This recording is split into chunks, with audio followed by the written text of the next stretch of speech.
Hello and very welcome to the Hulagway ng Buhay Channel. Ang kwentong ito na iyong papanoorin ay magpapayanig sa iyong damdamin at mag-iiwan ng isang katanungang nakabitin sa hangin. Totoo ba ang kwentong ito o hindi? Mag-subscribe sa channel at iwanan ang iyong gusto. Tara na sa video. Si Deborah ay isang dalagang may napakatingkad ng ngiti na tila nagbibigay liwanag sa anumang lugar na kanyang puntahan. Nakilala siya sa kanyang kabaitan at pagmamahal na nanalo sa lahat ng nakapaligid sa kanya. Ngunit ang buhay ni Deborah ay nagbago ng husto nang pagkaraan ng ilang buwan ng pagod at sakit, natuklasan niyang may cancer siya. Ang balita ay nagulat sa kanyang pamilya, lalo na ang kanyang ina, si Mrs. Fontana, at ang kanyang asawang si Lucius. Sila ay nawasak, ngunit sinubukang manatiling matatag para kay Deborah na humarap sa sakit na may hindi kapanipaniwalang tapang. Ang mga sumunod na buwan ay isang tunay na pakikibaka. Dumaan si Deborah sa maraming sesyon ng chemotherapy at ang bawat isa ay tila mas masahol pa kaysa sa huli. Ang mahaba niyang maitim na buhok na kanyang sinasamba ay nagsimulang malaglag hanggang sa wala nang natira.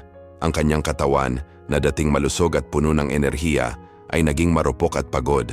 Gayunpaman, patuloy nang ngumiti si Deborah na gustong ipakita sa lahat na may pag-asa pa rin siya. Ngunit sa paglipas ng panahon nabawasan ang pag-asa ni Deborah. Ang tumor ay patuloy na lumalaki at ang mga paggamot ay tila walang epekto. Ang kanyang kalusugan ay lumala araw-araw at ang bawat bagong appointment ng doktor ay nagdala ng higit pang nakapanghihina ng loob na balita. Si Mrs. Fontana na noon pa man ay isang malakas na babae ay lalong nakaramdam ng kawalan ng kakayahan habang pinapanood ang kanyang anak na nagdurusa. Ginugol niya ang mga gabing walang tulog, nagdarasal para sa isang himala habang inaalagaan si Deborah ng buong pagmamahal na kaya niya. Sobrang kinilig din si Lucius. Bagaman siya ay palaging isang tapat na asawa, ang pinansyal at emosyonal na panggigipit na dulot ng sakit ni Deborah ay nagsimulang magpapagod sa kanya. Napakalaki ng gastusin sa pagpapagamot at kahit na walang tigil akong nagtrabaho, ang pera ay hindi kailanman naging sapat. Ang bawat bagong bayarin ay parang isang napakalaking pasanin para kay Lucius at nagsimula siyang makaramdam na nakulong sa isang sitwasyong walang panalo. Lalong nadagdagan ang tensyon sa pagitan ni Lucius at Mrs. Fontana. Ang ina ni Deborah ay palaging nasa tabi ng kanyang anak na babae, sinusubukang maibsan ang kanyang pagdurusa. Ngunit nakita rin niya kay Lucius ang isang taong dapat na mas emosyonal na naroroon. Hindi niya maintindihan kung bakit tila napakalayo niya sa napakahirap na oras. Si Lucius naman ay nilamon ng sariling kalungkutan at pagkabigo. Hindi alam kung paano haharapin ang sitwasyon. Habang lumalala ang kalusugan ni Deborah, lalong naging mabigat ang kapaligiran sa bahay.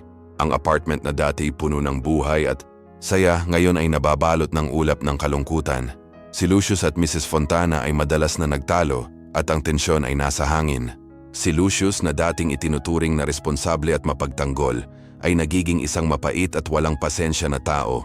Siya ay gumugol ng maraming oras sa malayo sa bahay, madalas na naghahanap ng kanlungan sa mga bar, sinusubukang makatakas kahit na sandali lamang ang masakit na katotohanan na kanyang hinarap.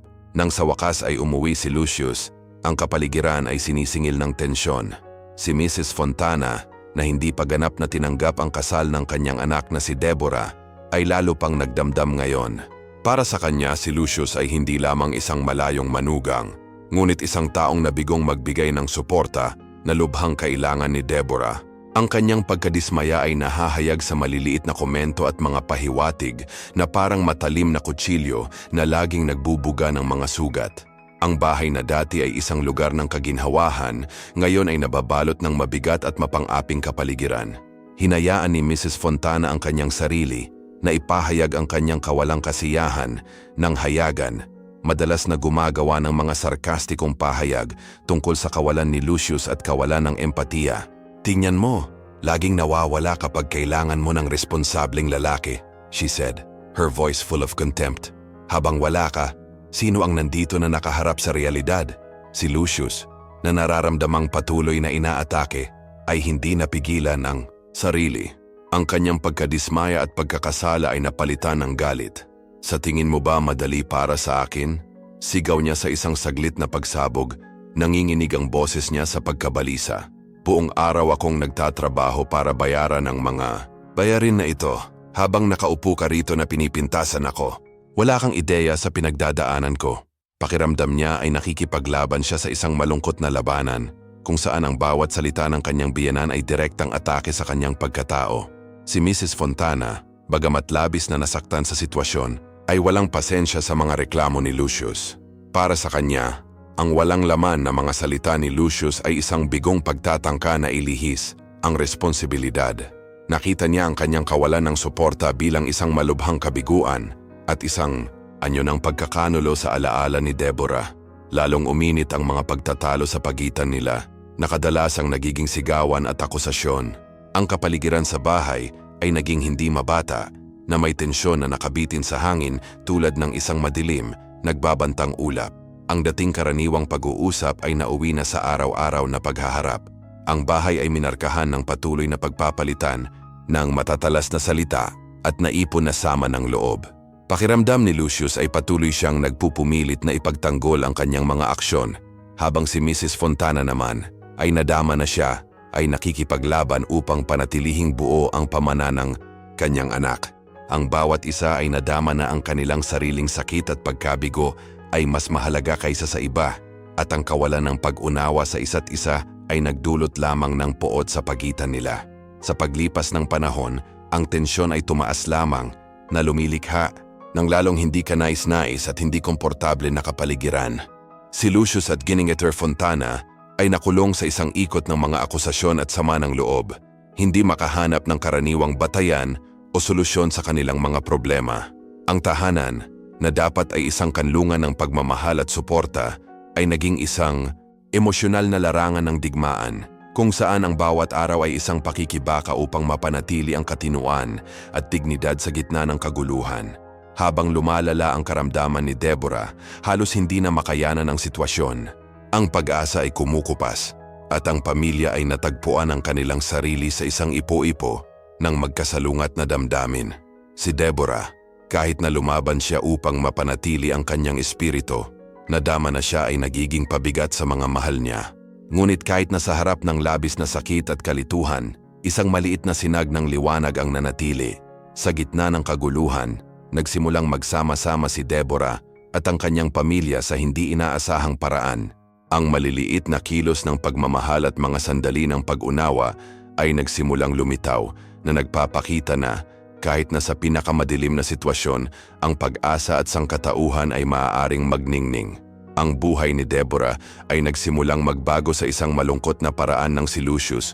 Sa isang sandali ng kawalan ng pag-asa, ay nauwi sa saktan hindi lamang ang ina ni Deborah, si Mrs. Fontana, kundi pati na rin si Deborah mismo. Sa isang mahirap na gabi, nang si Deborah ay nasa matinding sakit at halos hindi makatulog, dumating si Lucius sa bahay pagkatapos uminom. Sa halip na pakalmahin siya ay nawalan siya ng galit. "Why don't you get better? Why do you put me through this?" Sigaw niya. Nakalimutan niyang ang higit na naghihirap ay si Deborah mismo. Labis na nasaktan si Deborah sa sinabi ni Lucius. Nangingilid ang mga luha sa kanyang mukha, ngunit hindi lang dahil sa sakit sa katawan, dahil na rin sa lungkot na makita ang lalaking mahal niya sa ganoong kalupitan. Nang marinig ni Mrs. Fontana ang mga hiyawan, tumakbo siya sa silid at nadatnan niya si Deborah na umiiyak at si Lucius ay pasuray-suray. Galit na itinulak niya ito palabas ng silid at sinabing, "Paano mo siya pakikitunguhan ng ganoon? Kailangan tayo ni Deborah, at lalo mo lang pinapalala ang mga bagay-bagay." Hindi alam ni Lucius ang isasagot. Lumabas siya ng silid na kalampag. Ang pinto isang tunog na umalingaw-ngaw sa buong apartment. Naiwan si Mrs. Fontana at Deborah na mag-isa. Sa sandaling iyon, ang relasyon ni Lucius at Mrs. Fontana ay nasira minsan at para sa lahat. Ang matinding katahimikan na nananatili sa hangin ay nabasag lamang ng malungkot na mga buntong hininga ni Deborah. Si Deborah, na noon pa man ay isang mabait at malakas na babae, ngayon ay nakulong sa isang bundok ng nalilitong damdamin. Ang sakit ng kanser ay kakilakilabot, ngunit ang pinakamasakit sa kanya ay ang makitang nawasak ang kanyang pamilya. Parang sinisira ng sakit ang lahat ng nasa paligid niya, hindi lang ang katawan niya, kundi pati na rin ang buklod ng mga taong mahal niya. Sa bawat araw na lumilipas, mas nagiging mahirap ang sitwasyon sa apartment. Iniwasan ni Mrs. Fontana si Lucius sa abot ng kanyang makakaya, at ginawa rin niya ang lahat ng hindi niya magagawa upang mag-cruise ang landas sa kanya.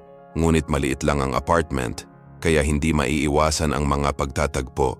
At sa tuwing magkikita, sila, mabigat ang pakiramdam ng hangin na parang may masamang mangyayari anumang oras.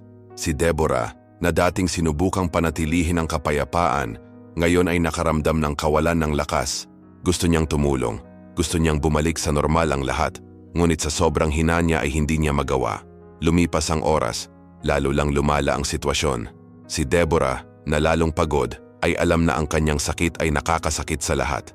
Gusto niyang pag-usapan ang kanyang naramdaman, ngunit ang kanyang kalusugan ay naging sanhi ng kanyang kahinaan na kahit na ang mga salita ay tila napakabigat na sabihin. Ang natitira na lang ay maghintay at lumaban. Kahit na ang pag-asa ay lalong nalalayo, si Deborah at Lucius ay hindi palaging tulad nila ngayon. Ang mga alaala ng nakaraan ay madalas na lumalabas upang ipakita kung gaano kaiba ang simula ng kanilang kwento. Nagkita sila sa isang tunay na mahiwagang paraan sa unibersidad, isang sandali na tila hinubog ng tadhana. Si Deborah ay nahuhulog sa isang mundo ng panitikan. Ang kanyang mga araw ay puno ng mga pangarap at imahinasyon ng mga enchanted at poetic na universo. Siya ay gumugol ng maraming oras sa isang maliit na aklatan na napapalibutan ng mga lumang aklat na nangako sa kanyang walang hanggang pakikipagsapalaran at pag-iibigan. Si Lucius sa kabilang banda ay kabaligtaran ni Deborah sa maraming paraan. Siya ay puno ng lakas at determinasyon, nag-aaral ng engineering nang may hilig na naging dahilan upang palagi siyang gumagalaw, paglutas ng mga problema at paghahanap ng mga hamon. Sa isa sa mga abalang hapong ito, habang papunta siya sa isa sa mga study table, sa unang pagkakataon ay nag-cruise ang kanilang landas. Si Lucius, na nagambala at nagmamadali, ay nabangga sa mesa kung saan si Deborah ay nahuhulog sa isang klasikong nobela.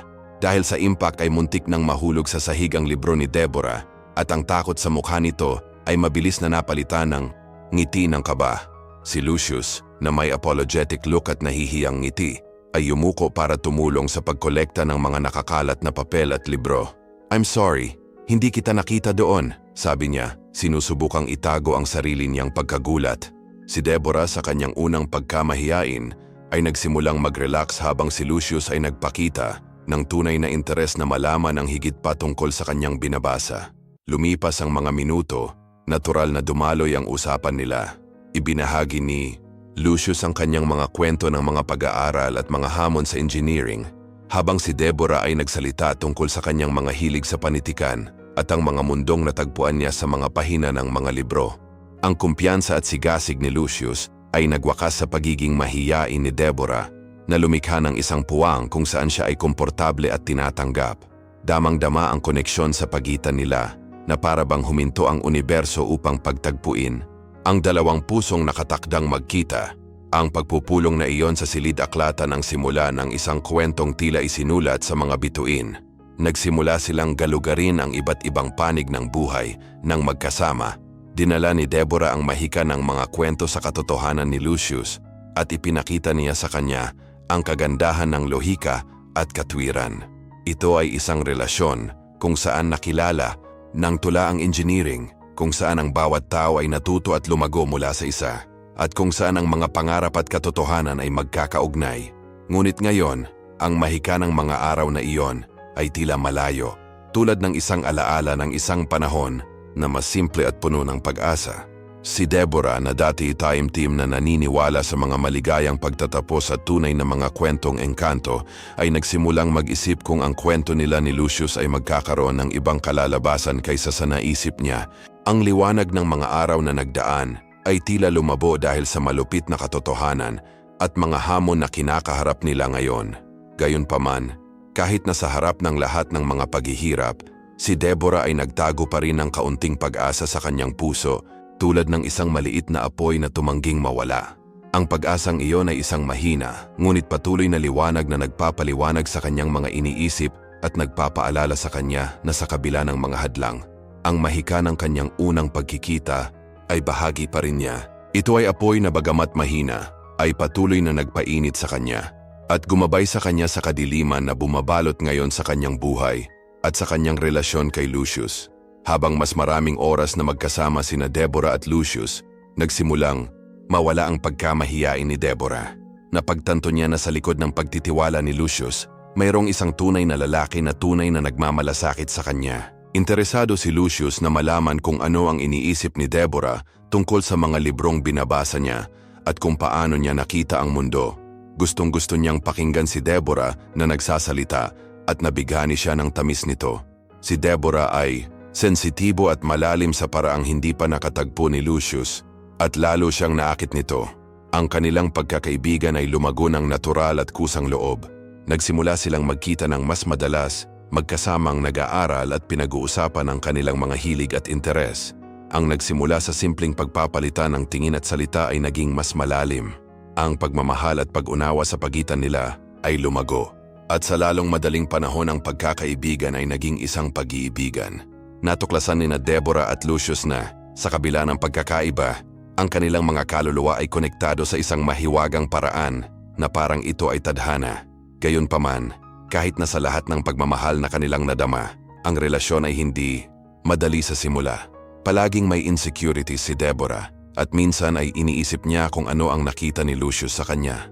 Hindi siya makapaniwala na karapat-dapat siyang mahalin at nagdulot ito ng hidwaan sa pagitan nila. Sinubukan ni Lucius na ipakita kung gaano ka-espesyal si Deborah, ngunit ang kanyang mga pagdududa ay madalas na lumikha ng mga away. Hindi niya maintindihan kung paano maaaring pagdudahan ng isang hindi kapanipaniwala ang kanyang sarili at ikinadismaya siya nito. Pagkatapos ng graduation, nagpasya sina Deborah at Lucius na magpakasal sa paniniwalang sapat ang kanilang pagmamahalan para malampasan ang anumang hamon. Gayunpaman, ang buhay ng may sapat na gulang ay nagdala ng mas malalaking hamon kaysa sa kanilang naisip. Sila ay nahaharap sa mga problema sa pananalapi mula sa simula. Si Deborah ay nagtrabaho bilang isang editorial assistant sa isang maliit na publishing house at si Lucius bilang isang junior engineer. Ngunit tila laging kulang ang pera. Dahil sa masikip na budget, maging mahirap ang mga pangunahing gastusin, gaya ng upa at pagkain. Ang maliit na apartment na tinitirhan nila ay direktang sumasalamin sa kanilang pananalapi at bawat hindi inaasahang gastos ay naging isang malaking problema. Bilang karagdagan sa mga paghihirap sa pananalapi, ang emosyonal na stress ay nagsimula ring magdulot ng pinsala. Si Deborah, na dating mapangarapin at puno ng pag-asa, ay nagsimulang makaramdam ng insecurity at guilty sa hindi pag-aambag ng higit sa bahay. Ang kanyang trabaho, na minsan ay nagbigay sa kanya ng kasiyahan, ngayon ay tila isang maliit na detalye sa isang mas malaking problema sa pananalapi. Naramdaman naman ni Lucius ang pressure ng pagiging pangunahing provider at ito ay suot sa kanyang pasensya. Ang stress sa trabaho at patuloy na pag-aalala tungkol sa pera ay nagsimulang makaapekto sa kanyang pag-uugali sa bahay. Ang maliliit na argumento ay naging mas seryoso at nakakapagod na mga away. Habang nahaharap sa mga hamong ito, sinikap ni Deborah at Lucius na panatilihin ang pag-ibig at pagkakaibigan na nagbuklod sa kanila. Ang mga gabi ay madalas na ginugugol sa pagtalakay sa budget at mga plano para sa hinaharap, at ang pangarap na tila napakalinaw sa oras ng kasal ay nagiging malayo. Pinilit nilang balansehin ang kanilang mga pag-asa sa malupit na katotohanan, ngunit bawat araw ay nagdadala ng bagong hamon. Sa paglipas ng panahon, nadagdagan lamang ang mga paghihirap. Sinubukan ni Deborah na pagbutihin ang kanyang pagpapahalaga sa sarili, ngunit ang pagpuna ni Lucius, kahit na hindi sinasadya, ay nagpapataas lamang ng kanyang insecurities. Sinubukan niyang maging asawa na nararapat para sa kanya, ngunit pakiramdam niya ay hindi ito sapat. Nadismaya rin si Lucius, nadama na ang kanyang mga pagsisikap na suportahan si Deborah ay hindi gumagana. Pareho silang natigil sa isang mahirap na ikot, sinusubukang humanap ng paraan para malampasan ang mga problema at i-renew ang kanilang koneksyon. Sa isang sandali ng kalinawan, nagpasya sina Deborah at Lucius na humingi ng tulong sa labas upang subukang lutasin ang mga salungatan at makahanap ng bagong landas para sa kanilang relasyon. Nagsimula silang dumalo sa mga session ng therapy ng mag-asawa, umaasa na matutunan kung paano haharapin ang kanilang mga hamon sa mas malusog na paraan at palakasin ang kanilang relasyon na, sa kabila ng lahat, ay puno pa rin ng pagmamahal at potensyal. Alam nila na upang malampasan ang mga paghihirap at panatilihing nagniningas ang apoy ng pag-ibig, kailangan nilang mas maunawaan ang isa't isa at harapin ng sama-sama ang mga hadlang na ipinataw sa kanila ng buhay. Ang pagmamahalan ni Deborah at Lucius na dating malakas at masaya ay nagsimulang humina ng masakit. Ang mga pag-uusap na minsan ay mahaba at puno ng tawanan ay naging maikli at tensyonado. Ang kanilang pagiging malapit na naging batayan ng kanilang relasyon ay tila isang malayong alaala. Sa halip na pagmamahal at pag-unawa, ang natitira ay tuyo at malayong pagtatagpo. At ang init ng kanilang pagmamahalan ay unti-unting naglaho. Ang buhay ay tila isang dagat ng walang katapusang mga hamon. At ang lahat ay lumala ng masuri si Deborah na may kanser. Parang lindol na sumira sa natitirang normalidad at pag-asa. Ang sakit ay hindi lamang isang pisikal na hamon, kundi isang huling pagsubok din sa kung ano ang natitira sa kanilang pagsasama. Nagulat si Lucius sa balita. Gusto niyang maging suporta ni Deborah, isang taong matatag at malakas na harapin ang bagyo. Ngunit ang sakit ay nagparamdam sa kanya na marupok at mahina. Nabigla siya sa posibilidad na mawala si Deborah bukod pa sa mga pang-araw-araw na responsibilidad at mga naipon na emosyonal na sugat. Sinubukan ni Lucius na makahanap ng mga salita ng kaaliwan at mga paraan upang suportahan si Deborah, ngunit madalas siyang naparalisa ng takot at kalungkutan. Pakiramdam niya ay hindi niya kayang harapin ang sitwasyon sa paraang kailangan ni Deborah. Si Deborah naman ay humarap sa dobleng pakikibaka. Bilang karagdagan sa pagharap sa katotohanan ng kanyang sariling mortalidad, kinailangan niyang harapin ang masakit na katotohanan na ang kanyang kasal ay bumagsak. Ang sakit ay hindi lamang naglantad sa kanyang pisikal na kahinaan, ngunit pinalaki din ang emosyonal na mga problema na lumitaw sa paglipas ng panahon. Ang bigat ng kanyang kalagayan at ang sakit ng pagkawala ng matalik na koneksyon ay nagdulot sa kanya ng matinding pagkabalisa. Natagpuan niya ang kanyang sarili na nahihirapan sa pisikal at emosyonal na sakit, pakiramdam na nag-iisa sa dagat ng kawalan ng katiyakan.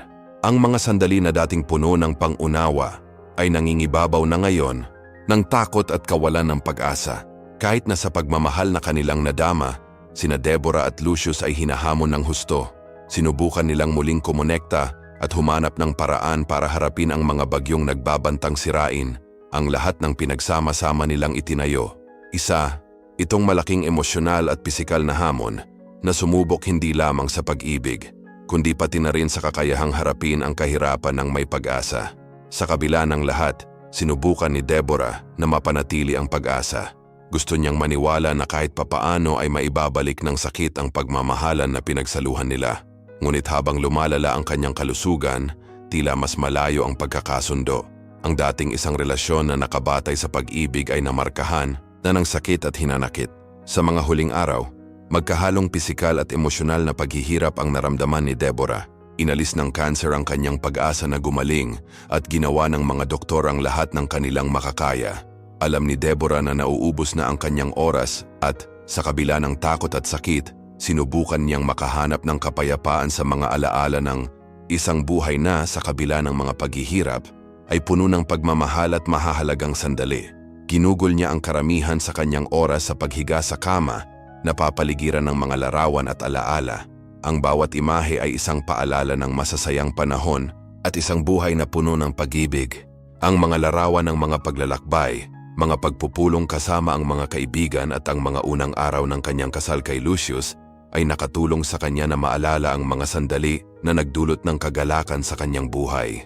Samantala, si Lucius ay pisikal na naroroon, ngunit mayroong isang emosyonal na distansya sa pagitan nila ni Deborah na tila halos hindi malulutas. Siya ay gumugol ng kaunting oras sa kanyang asawa, iniiwasang harapin ang katotohanan ng kanyang pagdurusa.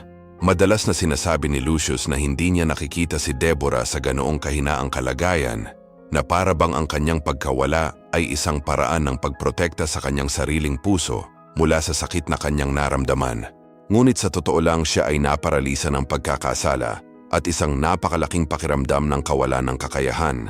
Ang sakit na makitang nagdurusa si Deborah at ang kaalaman na hindi niya kayang maging kapareha ang kailangan niya ay nagtago sa kanya sa likod ng isang harapan ng pagtanggi at pag-iwas. Ang apartment kung saan nagpapagaling si Deborah ay naging isang tahimik at malungkot na lugar. Ang mga pader nito ay sumasaksi sa mga oras ng kalungkutan at pagkabigo. Ang kapaligiran na dapat ay maligayang pagdating at puno ng init ngayon ay sumasalamin sa kanilang emosyonal na kalagayan. Kitang-kita ang kalungkutan ni Deborah at ang kanyang sigla ay tila nawawala sa paglipas ng mga araw. Si Lucius, na hindi makahanap ng mga salita ng kaaliwan at ginulo ng kanyang sariling pagkakasala, ay ginustong ihiwalay ang kanyang sarili sa kanyang trabaho o sa mga panlabas na aktibidad kung saan maiiwasan niyang harapin ang matinding damdamin na nagpahirap sa kanya.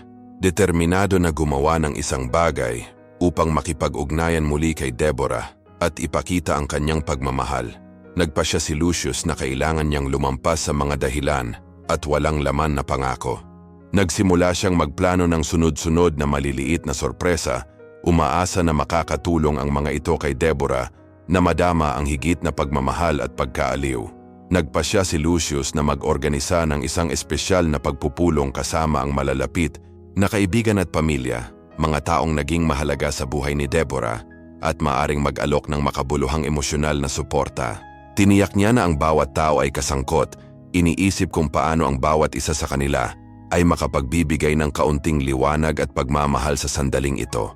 Bukod pa rito, naglaan ng oras si Lucius upang lumikha ng isang slideshow, isang bagay na inaasahan niyang magiging isang taos-pusong kilos ng pagmamahal at pagmamahal. Pinagsama-sama niya ang mga luma at kamakailang larawan na kumukuha ng masasaya at di malilimutang mga sandali mula sa buhay nina Deborah at Lucius na magkasama. Ang bawat larawan ay sinamahan ng mga mensahe ng pagmamahal at pasasalamat, mga salitang nagpapahayag kung gaano kahalaga sa kanya si Deborah at ang kahalagahan ng bawat sandali na kanilang pinagsaluhan. Gumugol siya ng maraming oras sa pagpili ng mga larawan, pagpili ng mga tamang salita, at pag-aayos ng lahat ng may masusing pangangalaga.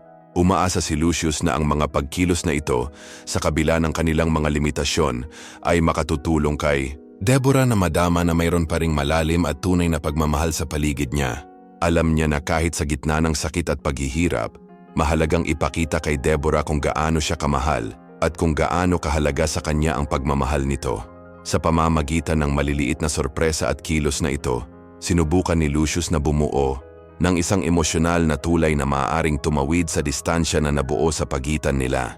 Habang naghahanda siya para sa pagpapakita ng pagmamahal na ito, madalas na natagpuan ni Lucius ang kanyang sarili sa mga sandali ng pagsisiyasat ng sarili. Naisip niya ang kalikasan ng kanilang relasyon at kung ano ang ibig sabihin ng tunay na naroroon para sa isang taong dumaranas ng napakahirap na oras. Ang mga pagmumuni-muni na ito ay nakatulong sa kanya na maunawaan na bilang karagdagan sa paghahanap ng mga paraan upang makipag-ugnayan muli kay Deborah, kailangan din niyang harapin ang sarili niyang mga takot at kawalan ng kapanatagan. Natututo siya, masakit at unti-unti, na ang tunay na muling pagkakaugnay ay nangangailangan ng higit pa sa panlabas na mga aksyon. Kailangan itong magmula sa isang lugar ng katapatan at tunay na pangako sa kapakanan ni Deborah. Hindi nakatakas si Lucius sa panghihinayang na sumunod sa kanya na parang anino. Isinubsob niya ang sarili sa trabaho at pag-inom para subukang kalimutan ang sakit at guilt na nararamdaman. Bawat higop ng inumin at bawat gawaing ginagawa niya ay parang isang desperadong pagtatangka na takasan ng lungkot at guilt na lumalamon sa kanya. Ang responsibilidad na hindi naging kapareha na kailangan ni Deborah at ang huli na pagkilala sa mga pagkakamali sa kanilang relasyon ay nag-iwan sa kanya na nawala. Hindi alam kung paano ayusin ang nawala. Habang naghahanda si Deborah para sa kanyang huling paalam, sinubukan ni Lucius na makahanap ng kahulugan sa kaguluhan na naging buhay niya. Ang sakit ng pagkawala ni Deborah ay may halong guilt at panghihinayang na lumikha ng isang emosyonal na bagyo na hindi niya makontrol. Ang pagmamahal na nararamdaman pa rin niya para kay Deborah ay tila natabunan ng hirap na harapin ang nangyari at sa pakiramdam na huli na ang lahat para baguhin ang mga bagay-bagay.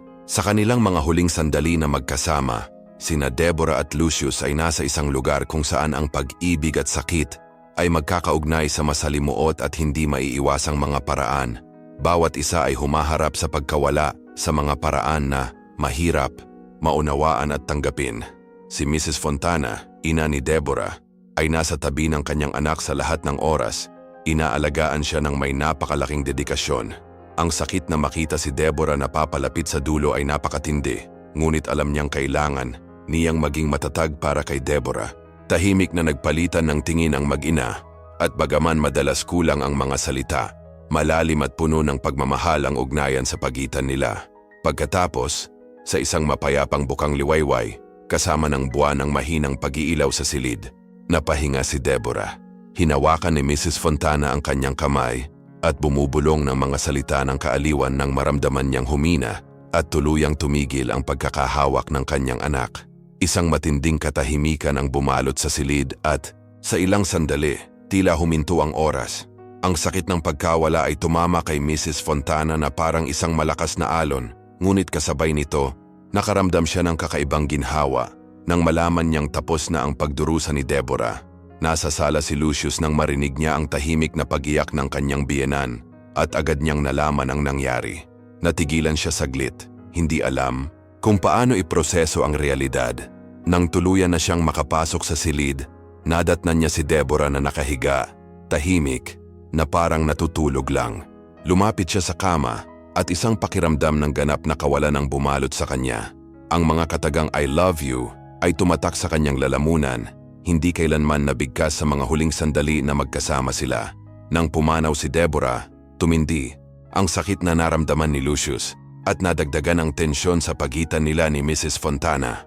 Sa panahon ng libing, ang kapaligiran sa pagitan ng dalawa ay isa sa nakatagong poot. Si Lucius, na sinusubukang mapanatili ang ilang pagkakatulad ng kontrol, ay nag-isip tungkol sa mga praktikal na bagay, tulad ng kung ano ang gagawin sa apartment, habang si Mrs. Fontana ay natupok sa kalungkutan. Ilang araw pagkatapos ng libing, ang tensyon sa pagitan ni Lucius at Mrs. Fontana ay umabot sa kritikal na punto. Nagpasya si Lucius na kontrolin ang apartment kung saan sila nakatira ni Deborah. Para sa kanya, tila ito lang ang paraan para mapanatili ang koneksyon sa kanyang namatay na asawa. Ngunit may higit pa sa likod ng desisyong ito kaysa sa pagnanais na mapanatili ang mga alaala. Naramdaman ni Lucius na ang apartment ay kanyang lehitimong karapatan bilang asawa at naniniwala siyang may karapatan siyang itago ang lahat doon. Ang desisyong ito ay higit pa sa isang pagtatangka na panatilihin ang isang bagay ng Deborah sa kanya. Isa rin itong paraan ng pagharap sa pakiramdam ng kawalan ng lakas na nangibabaw sa kanya. Ang kontrol sa apartment at mga ari-arian ay tila isang paraan para mabawi niya ang katatagan sa isang buhay na, mula nang mamatay si Deborah, ay naging nalilito at nagkakagulo. Ang apartment, na naging tagpo ng maraming masaya at matalik na sandali, ngayon ay naging isang simbolo ng pagnanais ni Lucius na mapanatili ang natitira sa kanilang buhay na magkasama, kahit na ito ay sumasalamin din sa kanyang desperadong pangangailangan na igiit ang kontrol sa panahon ng matinding kahinaan. Samantala, si Mrs. Fontana ay nalungkot at nagulat sa inasta ni Lucius. Para sa kanya, ang apartment ay hindi lamang isang material na pag-aari, ngunit isang lugar na puno ng mga alaala at kung saan naramdaman niya ang presensya ng kanyang anak na babae. Ang bawat silid ay puno ng mga alaala ng buhay ni Deborah at ang ideya ng pag-alis sa lugar na ito ay tulad ng pagkawala ng isa pang bahagi ng kanyang anak na babae na kinuha na sa kanya. Isang araw, habang pinag-uusapan ni Lucius at Mrs. Fontana ang apartment, may nangyaring hindi inaasahan. Isang matandang kaibigan ni Deborah na ilang taon nang hindi nakikita ang lumitaw sa pintuan. Dala niya ang isang kahon ng mga alaala na inipon ni Deborah lalo na sa mga sandaling tulad nito. Sa pagbukas ng kahon, natagpuan ni Lucius at Mrs. Fontana ang mga liham, larawan at maliliit na regalo na nakolekta ni Deborah sa mga nakaraang taon. Ang sandaling ito ng muling pagtuklas ay nagdulot ng bagong pananaw at, sa kabila ng sakit, naghandog ng isang sulyap sa pagmamahal at mga alaala na laging nagbubuklod kay Deborah at sa kanyang ina. Si Lucius at Gingerang Fontana, kahit na sa gitna ng kanilang sakit, ay nakatagpo ng pagkakaisa ng ibahagi nila ang mahahalagang alaala na ito. Marahil ay nagsimulang mas maunawaan kung ano ang talagang mahalaga sa kanilang buhay. Nang magsimulang magsalita si Lucius tungkol sa paghahati ng mga ari-arian at pag-usapan ng apartment, si Mrs. Fontana ay nakaramdam ng matinding sakit at pagkabigo. Hindi niya maintindihan kung paano naging insensitive si Lucius na kasama sa buhay ni Deborah. Ang apartment ay hindi lamang isang lugar. Puno ito ng alaala at damdamin para sa kanya. Ang pagtatalo sa pagitan ni Lucius at Mrs. Fontana ay nauwi sa isang masakit na paghaharap kung saan ang sakit at hinanakit ay nahalo sa masasakit na salita at paratang. Nadama ni Mrs. Fontana na parang pinipilit niyang iwanan ang huling kaginhawaan at alaala ng kanyang anak. Ang labanan sa apartment ay naging isang tunay na labanan, higit pa sa isang simpleng pagtatalo sa pisikal na espasyo. Para kina Lucius at Mrs. Fontana, ang apartment ay hindi lamang isang set ng mga dingding at kasangkapan. Siya ang tagapag-alaga ng mga alaala at pamana ni Deborah. Ito ay isang simbolo ng isang pinagsamang buhay, ng mga masasayang sandali at ng mga pag-asa na inilagay ni Deborah sa bawat detalye. Ang pagtatalo ay hindi lamang tungkol sa kung sino ang may karapatang manirahan doon, ngunit tungkol sa kung paano panatilihing buhay ang koneksyon kay Deborah at parangalan ang kanyang alaala. Ang pakiramdam ng pagkawala ay nagdala sa lahat sa isang punto ng marupok na kawalan ng pag-asa. At ang apartment na dating kanlungan ng kagalakan at pag-ibig, ngayon ay naging tanawin ng isang malalim at masakit na labanan. Lumipas ang mga araw at lalo lang nadagdagan ang tensyon. Sa tuwing makikita ni Lucius at Mrs. Fontana ang kanilang mga sarili sa apartment, tila ang lugar ay sinisingil ng isang siksik, mapang-api na enerhiya. Ang dating puwang ng kaginhawahan at init, kung saan nagbahagi si Deborah ng tawa at mga pangarap, ngayon ay naging emosyonal na larangan ng digmaan. Ang apartment, na may mga pader na puno ng mga kwento at alaala, ay naging eksena ng isang mapait at nakakapagod na away ng dalawang taong dapat magkaisa sa pagluluksa at paghanap ng ginhawa. Ang sakit ni Mrs. Fontana ay napakatindi at ramdam na ramdam. Parang isang anino na dumadaloy sa bawat sulok ng apartment. Ang pakiramdam ng pagkawala ni Deborah ay halos hindi mabata, at ang pakiramdam ng pakikipaglaban para sa isang bagay na napakahalaga ay naging mas mahirap tiisin ang sitwasyon. Ngunit, bilang karagdagan sa labis na kalungkutan, nahaharap siya sa isang bagay na hindi inaasahan at nakakabigo. Ang lamig at maliwanag na pagkamakasarili ni Lucius. Pagkatapos ng libing, ang bahay ni Deborah, na dating puwang ng pag-ibig at alaala, ay naging sentro ng tunggalian na nagpatindi lamang sa sakit na naramdaman ng pagkawala. Ang bawat pagbisita sa apartment ay tila nagdadala ng bagong alitan at sakit. Si Lucius na sinusubukang harapin ang pagkakasala at sakit ay mas umatras, mas piniling lumayo kaysa harapin ang direktang paghaharap. Siya ay gumugol ng mas maraming oras sa labas, nahuhulog sa trabaho o iba pang mga distractions, pag-iwas sa espasyo na, para sa kanya, ay isang palaging paalala ng kung ano ang nawala sa kanya at kung ano ang kanyang ipinaglalaban upang mapanatili. Si Mrs. Fontana naman ay gumugol ng kanyang mga oras sa apartment, muling binibisita ang bawat sulok at bawat bagay, sinusubukan na makahanap ng ilang kahulugan o kaginhawaan sa gitna ng emosyonal na kaguluhan na naganap. Ang mga pag-uusap nina, Lucius at Mrs. Fontana, na dati ay pagtatangka na makipag-ayos o maunawaan ang mga pangangailangan at kagustuhan ng isa't isa, ngayon ay naging mainit na pagtatalo. Ang nagsimula sa simpleng pag-uusap tungkol sa kinabukasan ng apartment ay nauwi sa sigawan at akusasyon. Hindi magkaintindihan sina Lucius at Mrs. Fontana, bawat isa ay nakulong sa kanilang sariling kalungkutan at pagkabigo. Ang mga alaala ni Deborah ay naging isang larangan ng digmaan at ang dapat sana ay puwang ng alaala at paggalang ay naging lugar ng matinding pagtatalo. Ang labanan para sa apartment, kasama ang lahat ng mga salungatan at magulong emosyon, ay nagsiwalat kung gaano naapektuhan ng pagkawala ni Deborah ang lahat sa paligid niya. Ang bawat isa, sa kani-kanilang paraan, ay sinubukang harapin ang sakit at kawalan ng resolusyon, na naghahanap ng isang anyo ng kapayapaan sa gitna ng kaguluhan na tila walang katapusan. Gayunpaman, ang nakita ay isang nakakapagod at nakakaiyak na pakikibaka, kung saan ang tunay na paghahanap ay hindi lamang para sa pisikal na espasyo, ngunit para sa isang paraan upang patuloy na parangalan at alalahanin ang taong minahal ng husto. Isang araw, dumating si Lucius sa apartment kasama ang isang bagong babae sa kanyang tabi. Ang kanyang presensya ay tila walang galang sa alaala ni Deborah. Nasa kusina si Mrs. Fontana nang makarinig siya ng hindi pamilyar na tawa. Pagpasok sa silid, nadatnan niya si Lucius, nakahawak kamay ang isang batang nakangiting babae. Labis siyang ikinagulat ng tanawin. Sumakit ang kanyang puso nang makita kung paanong tila mabilis na nakalimutan ni Lucius si Deborah. Dinala ang isa pang tao sa lugar na nagtataglay pa rin ng mga marka ng kanyang asawa. Lucius, anong nangyayari dito? Tanong ni Mrs. Fontana. Sinusubukang panatilihing matatag ang kanyang boses sa kabila ng kanyang mga luha at galit. Tuyong tugon ni Lucius, nang hindi nagpapakita ng anumang pagsisisi.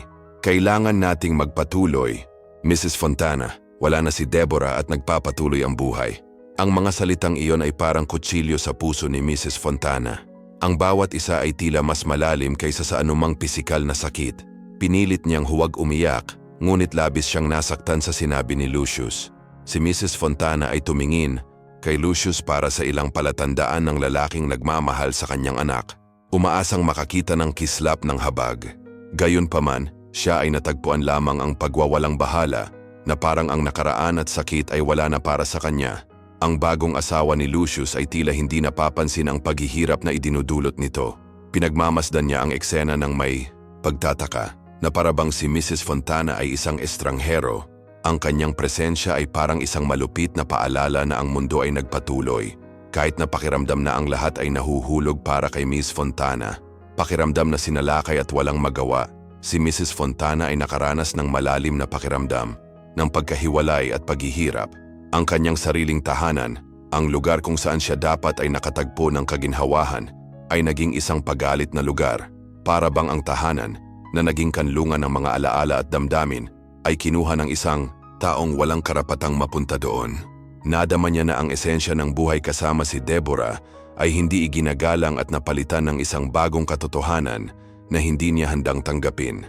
Habang nakaupo si Mrs. Fontana sa sala na may luha sa kanyang mga mata at mabigat na puso, isang maliit na detalye ang nakakuha ng kanyang pansin.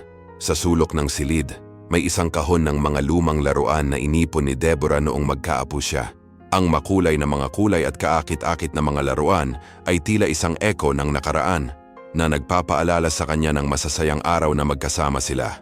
Si Mrs. Fontana ay nakaramdam ng matinding nostalgia at isang maliit ngunit mahalagang pakiramdam ng kaginhawaan. Napagtanto niya na sa kabila ng sakit at pagbabago, ang ilang alaala at bagay ay maaari pa ring magbigay ng kaunting kapayapaan sa gitna ng kaguluhan. Nang harapin ni Mrs. Fontana si Lucius para pag-usapan ang apartment, nakaramdam siya ng matinding sakit at pagkakanulo. Hindi lang ang katotohanan ng pagkawala ng kanyang anak ang nasaktan sa kanya, kundi pati na rin ang pakiramdam na ang lahat ng bagay na naging espesyal ay hindi iginagalang.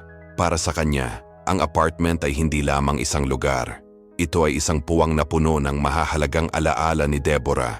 Ang paglaban upang mapanatili ang mga alaalang ito ay naging mas apurahan at mahalaga. Si Lucius, na may lalong tiwala sa sarili, ay nagsimulang magsalita tungkol sa mga pagbabago sa apartment na parang pansamantala lang ang presensya ni Mrs. Fontana. Tila naghihintay lang siya ng tamang pagkakataon para yayain siyang umalis.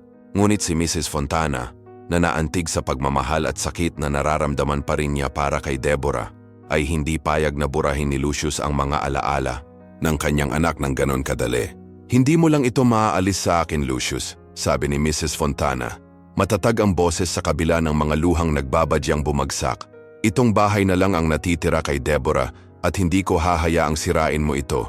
Si Lucius, na nagulat sa determinasyon ng kanyang biyenan, ay sinubukang makipagtalo. Ngunit si Mrs. Fontana ay wala sa mood na makinig.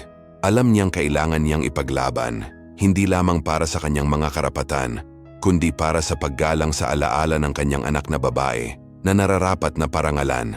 Ang tensyon sa pagitan ni Lucius at Mrs. Fontana ay nadagdagan araw-araw. Ang apartment na dating lugar ng ginhawa at alaala, ngayon ay naging emosyonal na larangan ng labanan.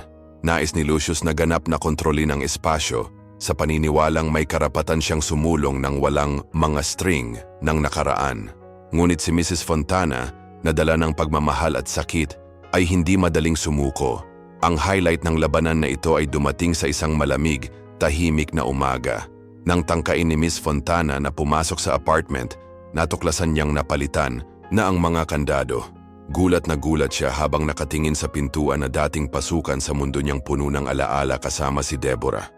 Ngayon ay pinigilan siya ng pintong iyon na para bang siya ay isang estranghero sa isang lugar na palagi niyang itinuturing na kanya. Desperado, si Mrs. Fontana ay kumatok sa pinto at tinawag si Lucius, ngunit walang tugon. Lalong lumakas ang kanyang dalamhati at nagsimulang tumulo ang mga luha sa kanyang mukha. Paano niya nagawa ito?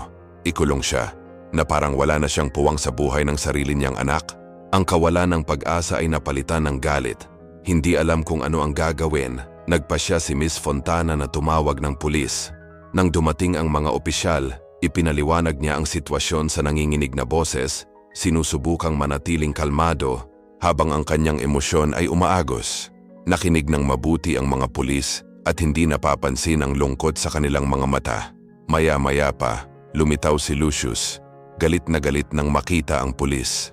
Sinubukan niyang ipaglaban na sa kanya ang apartment at may karapatan siyang palitan ang mga kandado at magpasya kung sino ang dumating at umalis.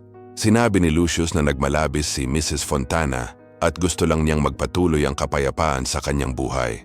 Ngunit ang pulis, na naramdaman ang tensyon, ay nagpasya na kumilos ng matatag. Isa sa mga opisyal ng pulisya na may mahinahon at matatag na kilos ay ipinaliwanag kay Lucius na kahit na mayroon siyang bahagi ng apartment, hindi niya basta-basta maikukulong si Mrs. Fontana. Sa legal, mayroon din siyang mga karapatan sa ari-arian at anumang pagtatangka na ibukod siya ay maituturing na ilegal. Nang walang formal na kasunduan o desisyon ng korte, walang karapatan si Lucius na pigilan si Ginang Fontana na pumasok sa bahay. Si Lucius, nabigo at napahiya sa harap ng kanyang bagong asawa at ng mga pulis, ay sinubukang makipagtalo.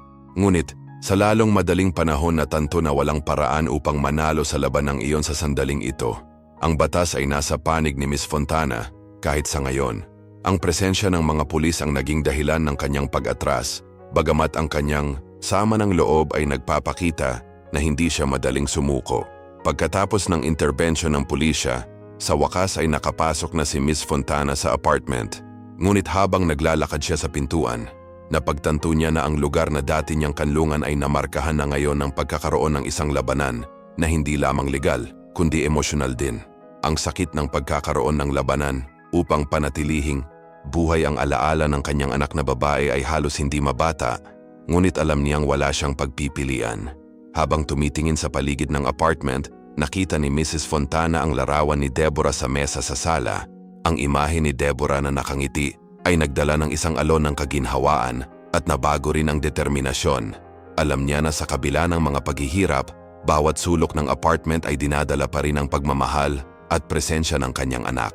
Sa isang malalim na buntong hininga, nagpasya siyang lalaban ng buong lakas upang mapanatili ang natitira kay Deborah at matiyak na mabubuhay ang kanyang mga alaala.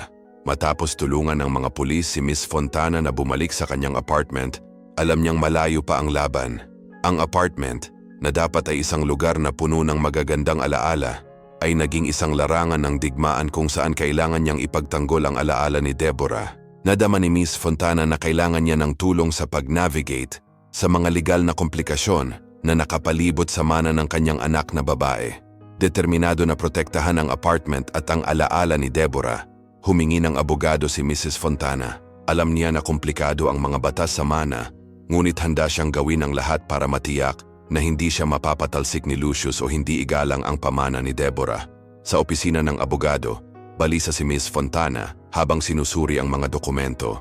Ang abogado, isang nasa katanghaliang gulang na lalaki na may seryosong ekspresyon, ay malinaw na ipinaliwanag ang sitwasyon. Kung walang testamento, sinasabi ng batas na ang apartment ay dapat nahatiin ng pantay-pantay sa pagitan ng nabubuhay na asawa at ng mga magulang ng namatay, sabi niya na direktang nakatingin kay Mrs. Fontana. Ito ay nangangahulugan na ikaw at si Lucius ay may pantay na karapatan sa ari-arian. Bagamat hindi nakakagulat ang impormasyong ito, nagdulot pa rin ito ng sakit kay Miss Fontana. Ang ideya ng pagbabahagi ng tahanan ni Deborah kay Lucius, lalo na pagkatapos ng lahat ng kanyang ginawa, ay napakahirap tanggapin. Ang problema ay, ang mga aksyon ni Lucius pagkatapos ng kamatayan ni Deborah ay maaaring komplikado ang lahat, patuloy ng abogado. Sinisikap niyang kontrolin ng buo ang apartment, ngunit legal na hindi niya magagawa iyon nang walang pahintulot mo. Sinubukan ni Miss Fontana na makuha ang lahat ng impormasyon. Ang pag-alam na ang batas ay, sa ilang mga paraan sa kanyang panig ay naging mas malakas ang kanyang pakiramdam. Gayunpaman, nagbabala ang abogado tungkol sa mga posibleng komplikasyon kung hinamon ni Lucius ang kanyang mga karapatan o dinala ang kaso sa korte. Ang hindi pagkakaunawaan ay maaaring tumagal ng ilang buwan o kahit na taon. Ngunit may higit pa, maingat na sabi ng abogado. Ang mga aksyon ni Lucius tulad ng pagpapalit ng mga kandado at pagdadala ng ibang babae sa apartment ay maaaring gamitin laban sa kanya. Ang mga pag-uugaling ito ay makikita bilang isang kawalan ng paggalang sa mga karapatan ng ibang tagapagmana na maaaring magpahina sa kanyang posisyon sa isang legal na pagtatalo. Nagbigay ito ng ginhawa kay Mrs. Fontana, ngunit alam niyang walang magiging simple. Nakataya ang alaala ni Deborah at determinado siyang ipaglaban ang tama. Iminungkahi din ng abogado na subukang maabot ang isang kasunduan dahil ang isang mahabang legal na pagtatalo ay maaaring masakit para sa magkabilang panig. Ngunit alam ni Mrs. Fontana na hindi lamang ito tungkol sa material na pag-aari, kundi tungkol sa paggalang sa alaala ng kanyang anak. Kailangan niyang magpasya kung tatanggapin niya ang pakikipag-ayos kay Lucius o kung lalaban siya hanggang sa huli. Paglabas niya sa opisina ng abogado, naramdaman ni Mrs. Fontana ang bigat ng responsibilidad. Magiging mahirap ang daan. Ngunit, para kay Deborah, haharapin niya ang anumang hamon. Ang pag-ibig ng isang ina ay hindi nagtatapos sa kamatayan at determinado siyang parangalan ang pag-ibig na yon sa pinakamabuting paraan na posible. Lalong naging tensyonado ang kapaligiran sa pagitan ni Lucius at Mrs. Fontana. Si Lucius ay kinain ng galit at ang pagnanais na kontrolin ang apartment. Isang gabi, tuluyang nawalan ng kontrol ang sitwasyon. Si Lucius, na pagod at bigo, ay nagpasya na oras na para gumawa ng marahas na aksyon. Sinimulan niyang sigawan si Miss Fontana na hinihiling na umalis kaagad ito sa apartment. Ang kanyang mga salita ay puno ng galit at paghamak at hindi niya itinago kung gaano siya pait sa sitwasyon. Habang patuloy na sumisigaw si Lucius, naramdaman ni Mrs. Fontana na bumibilis ang kanyang puso. Alam niyang kailangan niyang manatiling kalmado at mag-isip ng maayos. Biglang may narinig na ingay sa pinto ang nakakuha ng atensyon nila. Ito ay isang kapitbahay na nag-aalala tungkol sa ingay. Nagpasya na mamagitan. Ang bagong kaalyado na ito ay maaaring maging susi sa solusyon na tumutulong na mapawi ang sitwasyon at magdala ng bagong pananaw sa laban na nagsisimula pa lang. Sinisikap ni Mrs. Fontana na manatiling kalmado, ngunit nakaramdam siya ng matinding takot. Alam niyang galit na galit si Lucius at maaaring mapanganib ang sitwasyon, pero kahit ganoon, ayaw niyang sumuko. Ang apartment ang huling lugar na nagpaalala sa kanya ng kanyang anak na si Deborah at hindi niya hahayaang kunin iyon ni Lucius sa kanya sa ganong kalupit na paraan. Mabilis na tumindi ang pagtatalo sa pagitan nila. Si Lucius na dinaig ng galit ay nagsimulang basagin ang mga bagay sa silid. Inihagis niya ang mga kasangkapan at gumawa ng mga marka sa mga dingding sa kanyang galit. Nakita ni Miss Fontana na nasa panganib siya at alam niyang kailangan niyang kumilos para protektahan ang sarili. Nang walang pag-iisip, kinuha niya ang telepono at tumawag sa pulis, umiiyak at sumisigaw upang ipaliwanag kung ano ang nangyayari. Nang dumating ang mga pulis, nakita nila ang isang eksena ng ganap na kaguluhan. Ang silid ay nawasak at si Lucius ay sumisigaw at nagbabanta pa rin kay Mr. Fontana na parang hindi niya nakita ang presensya ng mga pulis. Napaka-out of control niya na hindi niya namalayan kung gaano na siya kalayo. Sinubukan ng pulis na pakalmahin si Lucius, ngunit sa sobrang galit niya ay ayaw niyang makinig. Nang sinubukan ng isa sa mga opisyal na hilahin siya palayo kay Miss Fontana, marahas na tumugon si Lucius, tinulak ang opisyal at pinagbantaan siya. Naging napakapanganib ang sitwasyon kaya nagpasya ang mga opisyal na kumilos kaagad. Si Lucius ay nakaposas at inilabas sa apartment. Sinusubukan pa rin kumawala at sumigaw. Pinaghalong ginhawa at lungkot ang lahat na pinanood ni Mrs. Fontana. Hindi niya ginustong mangyari ang mga bagay na ganito, ngunit alam niyang kailangan ito. Nanganganib ang kanyang kaligtasan at ang alaala ni Deborah at handang gawin ni Lucius ang lahat para makuha ang gusto niya. Sa istasyon ng pulisya, si Lucius ay inakusahan ng pananakit at pagtutol sa pag-aresto. Nagpalipas siya ng gabi sa isang selda at kailangang manatili doon sa susunod na 15 na araw. Iniisip ang kanyang ginawa. Sa panahong ito, napagtanto niya na ang kanyang galit at pagkabigo ay hindi lamang sumisira sa kanyang relasyon sa kanyang biyenan, kundi pati na rin ang pagsira sa kanyang sariling buhay. Ang mga araw sa bilangguan ay napakahirap at malungkot para kay Lucius. Nang walang kontrol sa anumang bagay, lalo siyang nakaramdam ng pagkabigo. Pinilit siya ng kalungkutan na harapin ang mga pagkakamaling nagawa niya at pag-isipan ang mga kahihinatnan ng kanyang mga aksyon. Nagsimulang isipin ni Lucius ang kanyang buhay at kung paano siya nakarating doon. Habang nasa selda, sinimulang alalahanin ni Lucius ang mahahalagang sandali sa kanyang buhay kasama si Deborah. Naisip niya kung paano sila nagkakilala sa universidad, kung kailan ang pag-ibig ay tila simple, ngunit palaging nag-aalala si Deborah na hindi sapat para sa kanya. Naalala niya kung gaano siya nakaramdam ng insecure at hindi niya alam kung paano siya susuportahan. Ngayon naunawaan niya na ang mga insecurities na ito ay pinalakas ng sarili niyang kawalan ng suporta. Nagsimula na ring isipin ni Lucius si Sandra, ang babaeng nakarelasyon niya kamakailan. Noong una, ang makasama si Sandra ay tila isang paraan upang matakasan ng sakit at responsibilidad. Nadala ng sakit at alitan ni Deborah kay Ginang Sandra ay bata pa at puno ng buhay. Ngunit, sa pag-iisa sa bilangguan, kinuwestiyon ni Lucius kung ang nararamdaman niya para sa kanya ay tunay na pag-ibig o isang desperadong pagtatangka lamang na puna ng kawalan na iniwan ni Deborah. Nagsimulang maglaho sa isipan ni Lucius ang imahe ni Sandra na tila nangangako noon. Napagtanto niya na ginagamit niya ang relasyon bilang isang distraction, hindi solusyon sa kanyang mga problema. Ang totoo ay malalim pa rin ang pagkaka-attach niya kay Deborah at ang kanyang kamakailang pag-uugali ay isang maling pagtatangka upang maiwasan ang kanyang mga emosyon. Sa paglipas ng mga araw, kailangang harapin ni Lucius ang realidad.